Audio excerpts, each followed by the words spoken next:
Y bueno, quiero comenzar platicándoles la historia de mi juventud, cuando me acababa de casar, como a los 2 años después de casarme.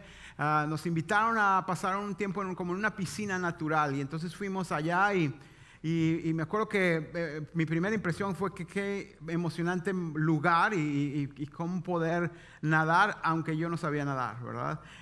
Quizá algunos han escuchado esta historia, pero para los nuevos no, y se las quiero contar. Entonces de repente estábamos los hombres ahí en un sector y dijeron, vamos a nadar hacia allá.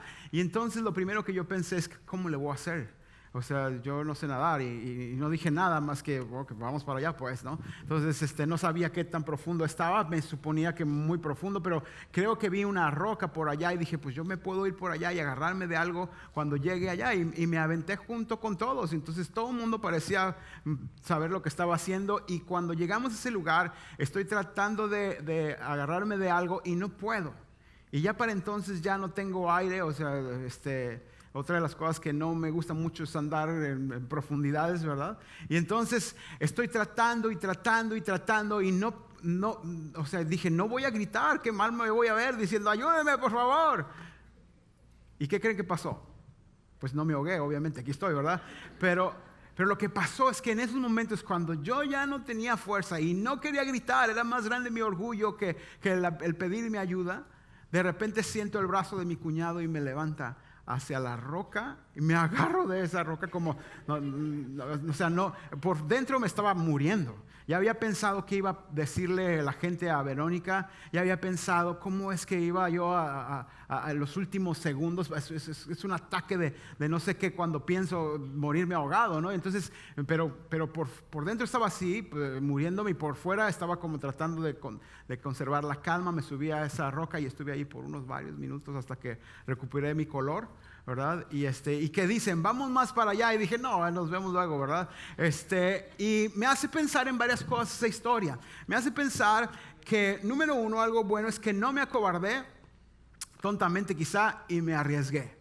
Otra cosa que pienso es que era una locura para algunos, para otros era algo muy normal. Y la tercera cosa es que no pedí ayuda y casi me muero.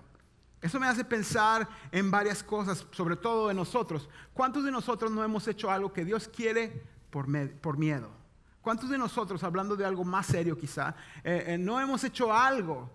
Sabemos que Dios nos lo ha pedido, sabemos que Dios así quiere que hagamos o vivamos, pero no lo hemos hecho porque tenemos miedo. Tenemos miedo a qué va a pasar, no sabemos qué está allá, nos imaginamos algo en esa situación, pero no sabemos con certeza qué va a suceder, y mejor decimos, no, mejor yo me quedo aquí en lo seguro. Y estamos así pensando ahora. Cuando necesitamos pensar en estas situaciones, es porque la vida se trata de esto. Siempre habrá momentos en la vida en las que estarás enfrentando alguna cosa que te va a dar miedo a seguir adelante, que vas a tener quizá muchas preguntas, pero por alguna razón tú sabes que tienes que hacerlo, y sin embargo ya sabes que ha pasado mucho tiempo y no logras hacer lo que sabes que tienes que hacer, sobre todo cuando Dios ha dicho lo que uno debe hacer y vivir. Y hoy vamos a leer esta historia, y está en tu boletín, está en el libro de Mateo, y se llama Jesús camina en el agua. Ahí están los versos, los vamos a leer.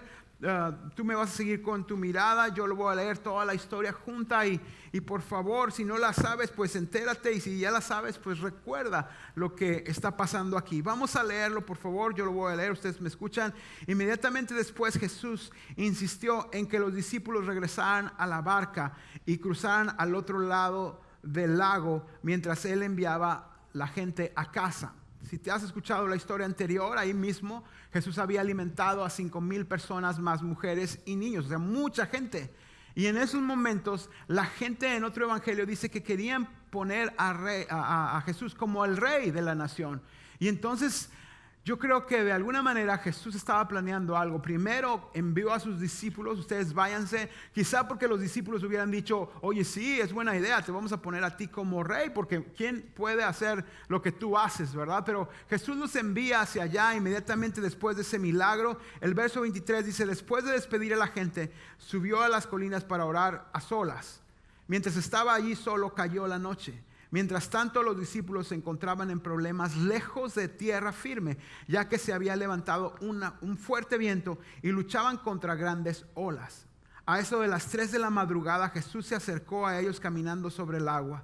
Cuando los discípulos lo vieron caminar sobre el agua, quedaron aterrados y llenos de miedo clamaron: ¡es un fantasma! Pero Jesús les habló de inmediato. No tengan miedo, dijo. Tengan ánimo, yo estoy aquí. Entonces Pedro lo llamó: Señor, si realmente eres tú, ordéname que vaya hacia ti caminando sobre el agua. Sí, ven, dijo Jesús. Entonces Pedro se bajó por el costado de la barca y caminó sobre el agua hacia Jesús. Pero cuando vio el fuerte viento y las olas, se aterrorizó y comenzó a hundirse. Sálvame, Señor, gritó. De inmediato Jesús extendió la mano y lo agarró. Tienes tan poca fe, le dijo Jesús. ¿Por qué dudaste de mí? Cuando subieron de nuevo a la barca, el viento se detuvo y entonces los discípulos lo adoraron. De verdad, eres el Hijo de Dios, exclamaron. ¿Por qué no oramos juntos? Señor, gracias por poder estar aquí.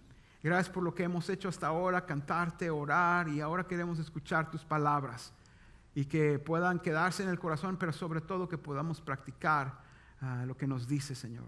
Gracias por tu gran amor y bendecimos estos momentos en el nombre de Jesús. Amén. En esta historia, Jesús pone a sus discípulos en una situación ejemplar. Si te fijas al principio, dice que Jesús los envió. Jesús sabía lo que iba a suceder. Un problema, una tempestad. Iban a pasar tiempos difíciles y Jesús sabía esto. Casi en nuestro idioma diríamos les puso una trampa, pero realmente no era una trampa. Jesús tenía un propósito con sus discípulos, algo muy especial, y algo que tenemos que pensar es que Jesús iba a dejarlos un día. Entonces Él estaba probando o impulsando para que la fe de ellos creciera. Porque es importantísimo que la fe de aquellos que decimos creer en Jesús esté desarrollada, sea auténtica, sea verdadera, que no se esconda entre las cosas o entre la gente, sino que realmente sea lo que debe ser, la fe en Cristo Jesús. Y Jesús sabía que un día los iba a dejar. Entonces los envía a esta situación que Él había planeado. Y yo creo que podemos aprender que si no tuvieras una tempestad, jamás sabrías que Jesús puede calmar la tempestad. Todo el mundo enfrentamos cosas en la vida, como decía hace un momento, personales, algunas cosas en las que tú eres parte de eso. Quizá no estás siendo afectado directamente, pero son situaciones en las que tú estás ahí. Y es importante que nosotros vivamos por la fe que decimos tener. De hecho, las cosas que nos hacen no hacer lo que Dios nos pide es el miedo. Y lo contrario al miedo es tener fe, es practicar aquello que decimos tener. Entonces en estos momentos debemos saber que en la situación que tú estás pasando, debes de saber que Jesús puede controlar la tempestad en que estás. Pero es necesario que sepas que se requiere de tu fe, que dices tener cuando te va muy bien, cuando es un día muy especial y dices Dios me ama y por eso creo en Él. Pero realmente la fe se prueba cuando hay una tempestad. Realmente la fe se prueba cuando el momento es difícil. Realmente la fe se prueba cuando hay cosas que no sabes qué va a pasar porque no tienes todo el futuro en tu mente, ¿verdad? Y es obvio, y Jesús estaba buscando que sus seguidores floreciera, saliera a flote. ¿Qué clase de fe tenían? Seguramente tú estás pasando por algo y es importante que podamos saber qué clase de fe tienes. La Biblia dice que hay fe muerta, que hay poca fe. Y hay fe que Jesús se queda admirado en las historias que nos cuentan los evangelios. Nosotros tenemos que saber que en la situación en que estamos tenemos que enfrentarla con fe. Hemos llegado a estas situaciones. Se necesita fe para perdonar a los que te han hecho mal. Se necesita fe para eso, porque tú quieres desquitarte o al menos que les vaya mal, o al menos que Dios no los bendiga como tú quisieras que te bendijera a ti. Alguna gente que es un poco más decente dice, bueno, está bien, nomás con que lo perdone, ¿verdad? Pero necesitas fe para seguir a Cristo. Necesitas fe para seguirle. Necesitas fe para obedecerle, para hacer lo que está en la Escritura. Necesitas fe también para retirarte de amigos que no te hacen bien. Necesitas fe para decir, esto no me está haciendo nada bien. Tengo que terminar con esta relación. Tengo que terminar con estos amigos. Tengo que dejar esta situación porque no me va a hacer nada bien. Se necesita fe para hacer eso. Porque uno piensa, ¿qué va a suceder? ¿Qué van a decir de mí? Necesitas fe para confesar tu pecado y no pensar que alguien te va a juzgar y te va a condenar, porque es mejor confesar nuestros pecados. Se necesita fe para creer esto. Necesitas fe para enfrentar las cosas de cada día. No importa que sean muy grandes según tú o muy pequeñas. Necesitamos fe para vivir. De hecho, la Biblia dice que el justo, el que cree en Jesús, por la fe vivirá. Y si no tenemos esta clase de fe tan práctica para hacer algo que Dios nos ha pedido, ¿cómo pensamos que esta fe nos va a salvar al final de nuestros días? Yo siempre me cuestiono esto. ¿Cómo puedo yo decir que tengo fe o que me cueste trabajo hacer esto que Dios me está pidiendo? Y creo que con ese tipo o esa calidad o ese nivel de fe me voy a salvar al final. ¿Cómo puede ser? Yo creo que Dios quiere que tú y yo nos demos cuenta dónde tenemos que enfrentar la vida con esta clase de fe. En esta historia todos tienen miedo en el bote. Todos están en el bote, han pasado varias horas, es la madrugada y está arreciando el mar y el viento. Y ellos son pescadores. Para poder que un pescador tuviera miedo, se necesita en verdad ser una situación difícil. Yo creo que alguno de ustedes ha pasado por algo así. Pero están estos muchachos, estos discípulos en el bote, todos juntos, y a lo mejor se agarraban para decir, bueno, si nos ahogamos juntos, ¿verdad? O a lo mejor, hey, pues láncense al mar, o no sé qué podían decir, pero estaban todos ahí amontonados, viendo la tempestad, la tormenta, y de repente ven algo y no distinguen qué es, y dicen, es un fantasma. ¿En cuántas situaciones hemos estado que no vemos claramente? Pero estos hombres están pasando por ahí. Pero hay uno, Pedro, el loco Pedro. No, la Biblia no dice que es loco, ¿verdad? Pero es muy arriesgado. Y él es el único de todos que están ahí que hace algo y practica su fe. Ahorita vamos a ver qué significa eso. Jesús quería que la fe de todos sus discípulos creciera. Sin embargo, Pedro está ahí y él decide seguir a Jesús, obedecer lo que él dice, confiar en él. Y más adelante, cuando ya pasó esta escena, como si fuera yo que no me ahogué y estoy platicando, Pedro ya se ha envejecido y él escribe estas palabras en una de sus cartas. Así que alégrense de verdad. Les espera una alegría inmensa, aunque tienen que soportar, vamos a leerlo, muchas pruebas por un tiempo breve. Y este tiempo breve pudiéramos decirle igual toda tu vida. El tiempo breve significa que si yo voy a vivir 80 años, es breve comparado a la eternidad. Es decir, que toda la vida tendremos muchas pruebas, toda la vida. Y si tú no tienes fe, y si no tienes una fe auténtica, entonces tendrás serios problemas en esta vida y al final de tus días. Por eso es importante, porque dice el verso 7, estas pruebas demostrarán que su fe es auténtica, es real, es de verdad, no es una imitación, no se esconde entre las situaciones, es una fe auténtica. Yo quisiera preguntarte cuántos tienen una fe auténtica, pero contestaríamos equivocadamente, porque no se trata de levantar la mano, se trata de que en la situación que estás pasando, ¿cómo estás confiando? ¿Qué está pasando en tu corazón? En el bote 11 están todos amontonados con miedo y uno está viendo a Jesús. 11 están viendo un fantasma, pero uno está diciendo es el Señor Jesús. En la situación que tú estás pasando estás diciendo no, eso es del diablo, es un fantasma. O es Dios que está en medio de la situación y tú no has distinguido que es Él. El verso sigue diciendo, está siendo probada de la misma manera que el fuego prueba y purifica el oro, aunque la fe de ustedes es mucho más preciosa que el mismo oro. Entonces su fe, al permanecer firme en tantas pruebas, les traerá mucha alabanza, gloria y honra el día que Jesucristo sea revelado a todo el mundo. ¿Has hecho algo que cuando terminas de hacerlo bien y te dices, wow, ¿cómo lo hiciste? Qué buena onda conocerte, qué bueno que metiste esta anotación, este punto, esta cosa en el negocio, cómo te fijaste en esto y nuestro asunto ha progresado ahora, wow. ¿Y cómo te sientes tú cuando te dicen eso? Dices, sí, yo sé, soy bueno. O a lo mejor también dices, wow, es por Dios. Cuando estemos al final de nuestros días delante de Jesús, habrá alabanza y gloria si hemos vivido en fe, en practicar la fe. Alguna gente confunde una esperanza ilógica con la fe. Pues a ver, espero.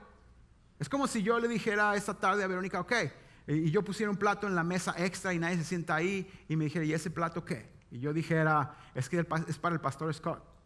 Entonces yo, ¿invitaste al pastor Scott y no me dijiste? No lo invité, pero yo espero que venga. Algunas veces confundimos eso como fe. Esperamos así como ilógicamente cosas que van a suceder porque pues pensamos que eso va a pasar. Pero si yo no estoy informado, yo sé que el pastor Scott está en cierto lugar y no va a venir a mi casa. Pero muchas veces así pensamos en el cristianismo, que es la fe. Esperamos cosas imaginariamente, de que Dios no se ha comprometido personalmente contigo ni nada, y imaginamos cosas y no tenemos fe. Por eso es importante que tú y yo descubramos si tenemos una fe auténtica, y la única manera en la eternidad, en el cielo, y los ángeles están viendo ahí, cuando tenemos pruebas, tantas pruebas en este tiempo breve, cómo actúa nuestra fe. Se requiere de fe para estar viviendo esta vida. El verso 28 dice, entonces Pedro lo llamó y le dijo, Señor, si realmente eres tú, ordéname que vaya hacia ti caminando sobre el agua. Ordéname. Voy a poner mis ojos en Jesús, o en la vida y las pruebas que hay, en la tempestad que hay. Caminar sobre el agua es caminar en fe, por la fe.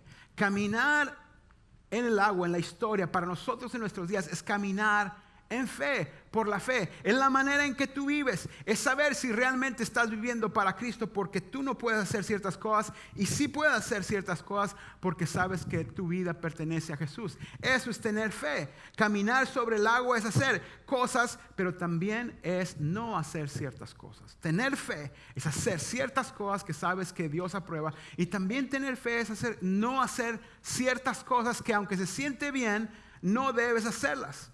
Hay cosas que uno debe hacer, pero hay otras que no debes hacer. Hay tiempos de no hacer algo. ¿Qué cosas tienes que hacer que sabes que Dios quiere que hagas? ¿Te has puesto a pensar qué cosas actualmente en estos días en tu casa, en donde tú vives, en las cosas que están pasando alrededor de ti, en tu juventud o en no tanto tu juventud, pero qué cosas están pasando alrededor de ti que dices, esto es lo que Dios quiere que yo haga en esta situación? ¿Qué cosas debes de dejar de hacer que sabes que Dios quiere que así sea? Necesitas fe para las dos cosas. Salir del bote de la comodidad y empezar a caminar en obediencia a Dios. Fíjate esta palabra que dice aquí, ordéname. Ordéname. Yo me puse a pensar, ¿seríamos tan valientes de decirle a Dios, Señor, ordena mi vida? Ordena mi vida. Y Dios ya ha mostrado en su palabra, seguramente nos hablará a través de alguien, en un mensaje, a través de nuestro tiempo en que pasamos con Él. Se necesita fe para que tú detengas el mundo y te juntes con Jesús en la mañana. Se necesita fe para eso. Se necesita fe para levantarse un poco más temprano, porque necesitas pasar tiempo con Jesús, porque eso realmente es una fe auténtica, donde estás deteniendo, por así decirlo, las urgencias, lo que tienes que hacer, la ocupación del día. Alguna gente es más apasionada por lo que tiene que hacer y terminar que por pasar tiempo con Jesús. Y ahí se da uno cuenta si realmente nuestra fe es auténtica. Y si esa fe en lo pequeño, en lo que nadie ve, no está accionando, no es auténtica, ¿por qué voy a pensar que en la eternidad o en mi vida Dios va a obrar a través de la fe que tengo en Él?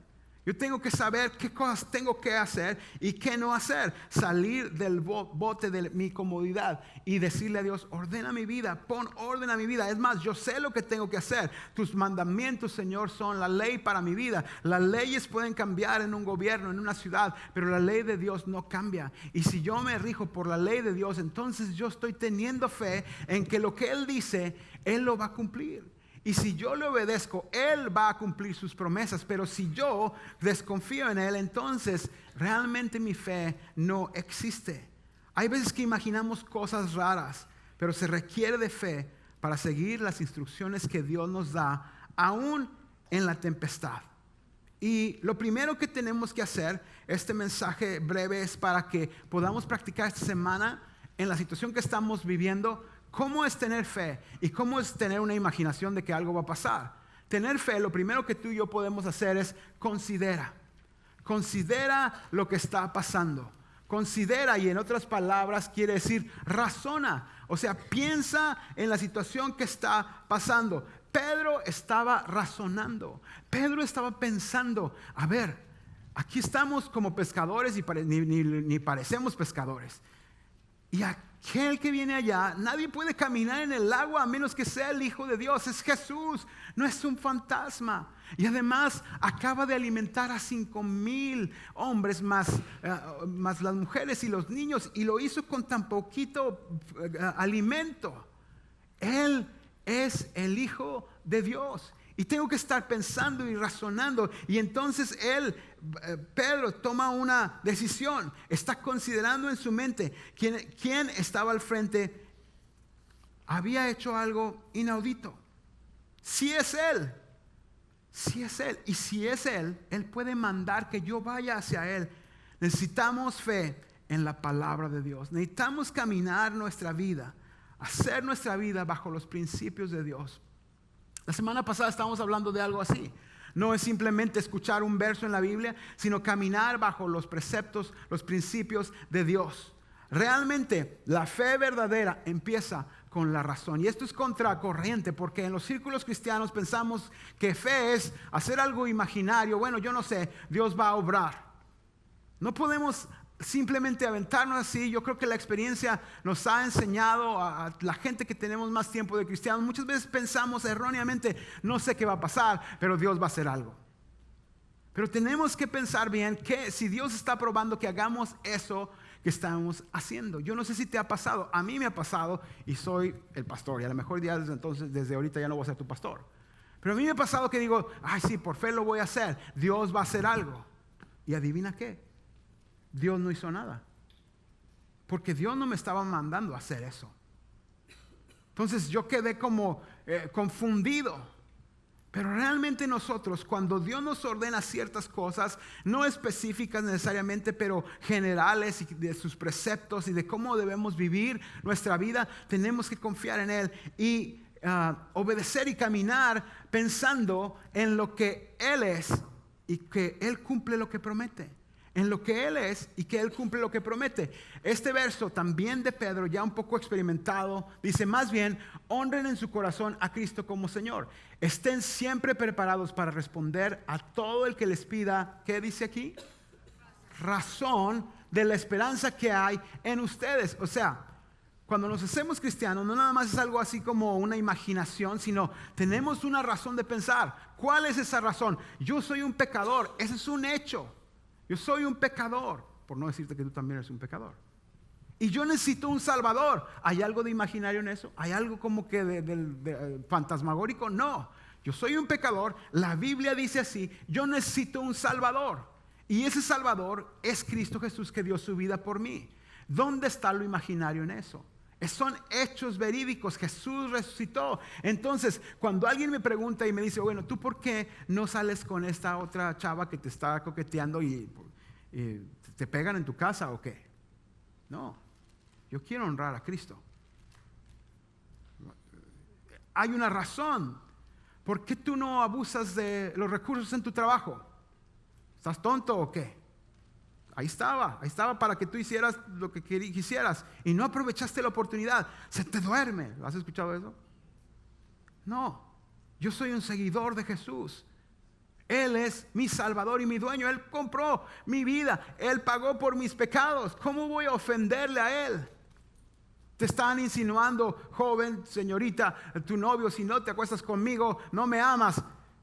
Pues realmente no lo amas y no te acuestes con Él, porque si tú honras a Jesús, tú debes de saber que eso no honra a Dios. Se necesita fe para mantenerse virgen. Se necesita fe para obedecer a Dios, para tener esto. Y si has pecado, confesarlo y salir del asunto en que estás.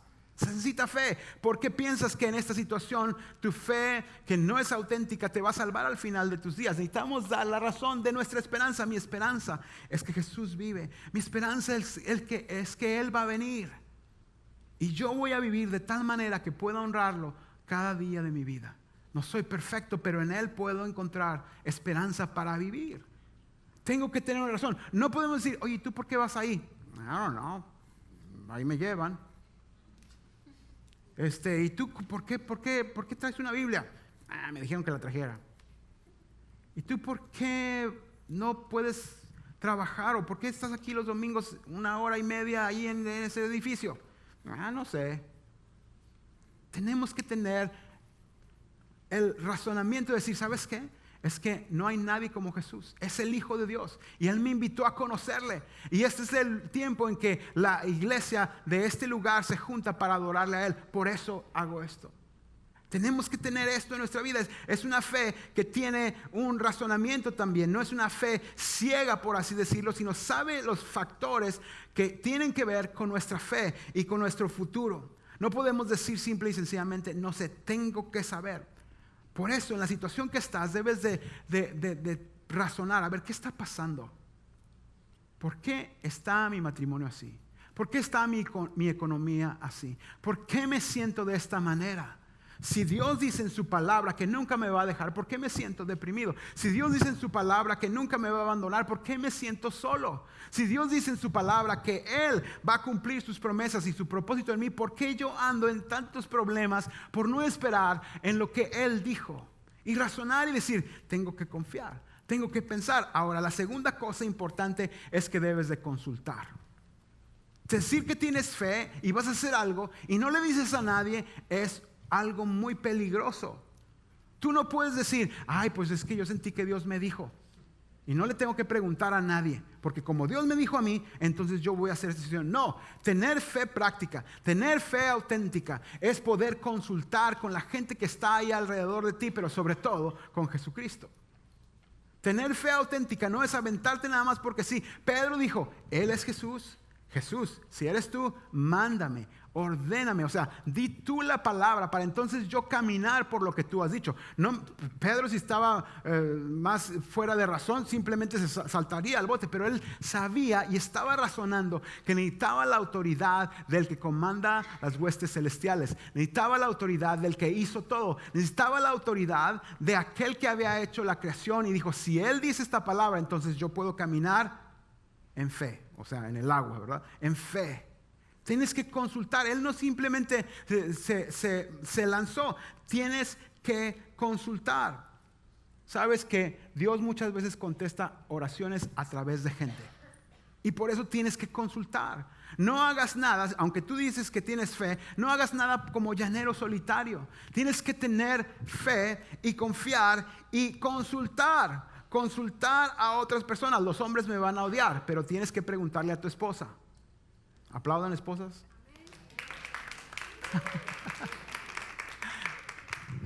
Las mujeres me van a odiar, pero tienes que preguntarle a tu esposo. ¿Aplaudan, esposos? Uy, como que no les gusta, ¿verdad? Total, nunca les pregunta nada, siempre ya se enteran. Ok, está bien. No, tenemos que consultar. ¿Por qué? Tienes que preguntarle a gente que no piensa como tú. Si solamente buscas amigos que piensan como tú y les preguntas, oye, ¿qué crees que debo de hacer? Y todo, pues te van a decir lo que tú quieres oír y van a decir, yo ya pregunté y me dijeron 2, 3 que sí. Están en el mismo bote, son 11 y tienen miedo y te van a decir, no salgas. No te arriesgues, no seas tonto. Pero Pedro estaba consultando con la autoridad mayor de todo el universo. Y esa autoridad y esa palabra está expresada aquí. Y si tú no tienes fe para juntarte con Jesús en el día, tienes que considerar si realmente tu salvación es real. Porque si no tienes la fe de hacer algo tan sencillo y tan práctico, porque las prisas te ganan, porque tú no te alcanza, porque tu jefe, porque tu esto te va a decir, entonces quiero amonestarte. Nunca te he amonestado sacando una tarjeta amarilla, ¿verdad? Esta es roja o no sé qué color es, pero tienes que comprobar si tu fe es auténtica, pasando tiempo con Dios, tomando dirección de Él y consultando después a las personas que son maduras espiritualmente. Sobre todo, en este caso, serían muy varias a lo mejor, pero no hay otra forma, otro orden que ha puesto Jesús a tus pastores, a tus consejeros, mentores y a tus líderes de grupo, a alguien que puedas confiar, que tiene una sabiduría y experiencia. No puedes lanzarte a emprender cosas si no tienes la colaboración de otras personas, Alguien puede decir, pues es que yo siento que sí es de Dios, Una vez un joven, escuché esta historia hace un momento, un joven estaba diciendo que estaba enamorado de una chica. Y como dicen en inglés, es una hot girl, ¿verdad? Estaba muy bien, muy bonita. Y entonces, pues va con sus pastores, ¿verdad? Y le dicen, así es que estás enamorado. Sí, está muy bonita. Y dime cómo es, o que no, pues está muy bonita, pero nada más me preocupa algo. Casi una vez a la semana, ella se enoja sin ninguna razón. Y me dice unas palabrotas como por 20 minutos, pero yo siento que es de Dios de todas maneras. Yo la voy a cambiar. Y entonces el pastor le dice, así es que tú dices que es una hot girl, ¿verdad? Y entonces dice, sí. Y dijo, pues también el infierno. También el infierno. Entonces tú y yo tenemos que saber qué es lo que le agrada a Dios. ¿Qué es lo que Él dice? Y después consultar, ¿verdad? Y quizá tengas un compañero de oración, quizá hay alguien que no te lleva siempre, tú debes de tener a alguien que te lleve la contraria. Mi jefe siempre no me lleva a la contraria, más bien siempre piensa muy diferente que yo. Por eso tengo que ir con él, porque ya sé, casi yo ya voy preparado con él, ya me va a decir esto. Pero tengo que entrar y decir, y siempre me sorprende, debes de tener 1, 2, 3 personas que no digan siempre lo mismo que tú. Porque si no, igual que los 11, ahí van a estar en el bote sin hacer nada, ¿verdad? Ahora, y la última cosa que vamos a ver, bueno, las buenas decisiones se toman juntos a otros. Las buenas decisiones se toman junto a otras personas, a otros creyentes de fe, a otros creyentes que tienen una fe auténtica. Pero la última cosa es comprométete. Una vez que ya has pensado y razonado, ¿por qué está mi vida así? ¿Por qué está mi vida así? Y después puedes saber con facts, con hechos, lo que dice Dios en su palabra y cómo tú no has obedecido. Entonces después consultar con las personas de fe también. Y por tercer cosa, comprométete. Pedro salió del bote y dijo, Dios dijo esto, Jesús dijo esto. El verso 29 dice, sí, ven, dijo Jesús. Entonces Pedro se bajó por el costado de la barca y caminó sobre el agua hacia Jesús. En otras palabras, caminó en fe, en lo que Jesús había dicho. Mira, es bien importante que tú y yo aprendamos a comprometernos, porque nuestra cultura no es de mucho compromiso. Si la cosa se pone difícil, ya se me olvidó. O se quedan ahí deudas o cosas así porque no hubo compromiso, o en el matrimonio, o en las cosas en las que tenemos que ejercitarnos o comer bien o hacer diferentes cosas. No nos gusta el compromiso. A la gente no le gusta el compromiso.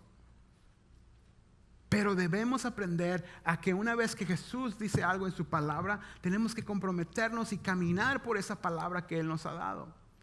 En otro significado, debemos transferir nuestra confianza, porque estamos muy confiados en nosotros y no queremos dar de cuenta que este es el bote, ¿verdad? Y no queremos salir de nuestra comodidad, seguir a Cristo. Ay, ¿qué van a decir de mí? Además, si no puedo, ¿qué va a pasar en el futuro si le quedo mal? Darle a Jesús de mi dinero, no, eso es de locos. Quedarme en mi matrimonio, aunque tengo muchos problemas, no, eso es para tontos. Y tantas cosas que uno piensa porque no se quiere salir de su comodidad, de su confianza. Pero Jesús dice, ven. Camina por las palabras que yo he dicho. Transferir mi confianza en mí y transferirla y ponerla en Jesús. ¿Sabes por qué? Porque al final de todo, transferir la confianza en Jesús es lo que nos da salvación. Es lo que nos da salvación. Y si no transferimos nuestra confianza en Jesús en la vida, ¿cómo pensamos que al final de nuestros días Él nos va a salvar? Nuestra fe tiene que ser auténtica. Ahora, yo me he movido adrede, ¿verdad? Supongo que no te fijaste que puse un banco atrás. ¿Ok? Ahora, sin yo ver, tú, la congregación, me vas a guiar a que yo quede sentado en el banco. Si me caigo, es tu culpa. Entonces, ¿para dónde le doy? A ver, con su mano, porque mi derecha no es su derecha. ¿Para dónde?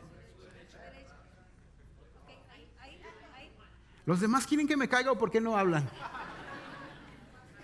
Tengan fe. Ok, ¿qué hago?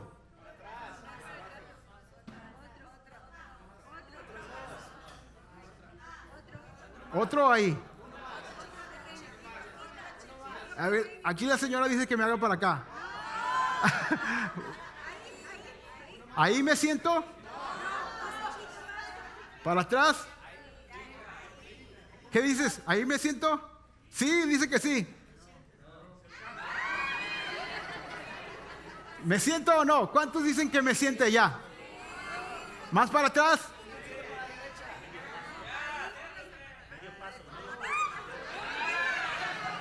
Ok.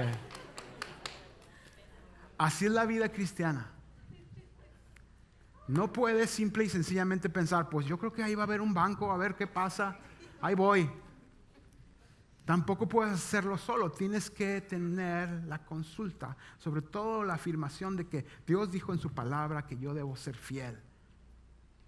Dios no honra cuando yo hablo mal o miento o robo. Y no es que vas a robar dinero y te van a meter a la cárcel, pero a veces uno roba diferentes cosas y nadie se da cuenta.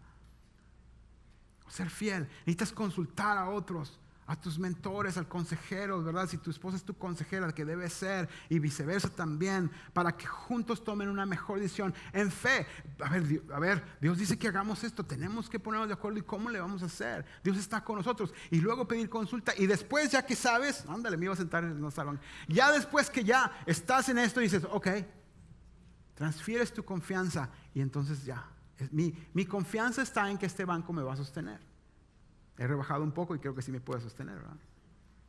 Pero si ese elemento tan básico, cuando tú transfieres tu confianza de que tú puedes hacer lo bueno, suficientemente bueno para ganar a Dios, para ir al cielo, estás erróneamente viviendo. Necesitas transferir tu confianza y decir, yo solo no voy a poder.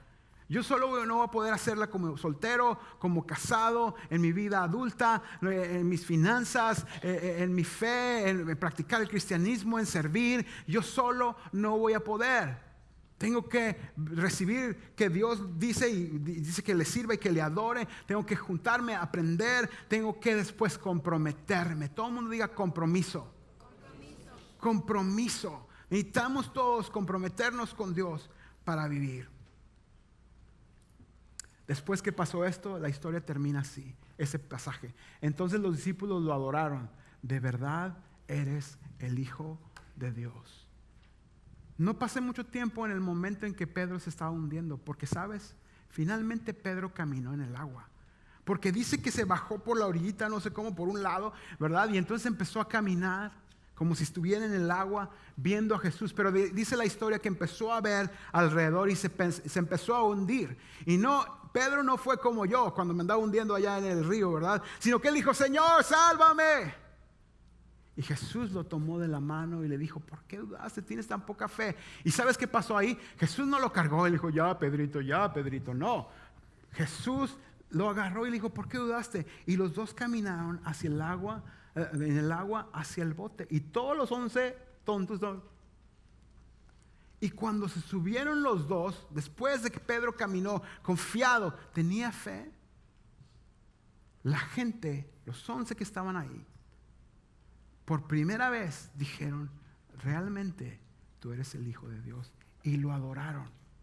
Tú y yo necesitamos tener estos momentos y decir, realmente Dios es verdadero. Y me toca a mí adorarlo con toda mi vida.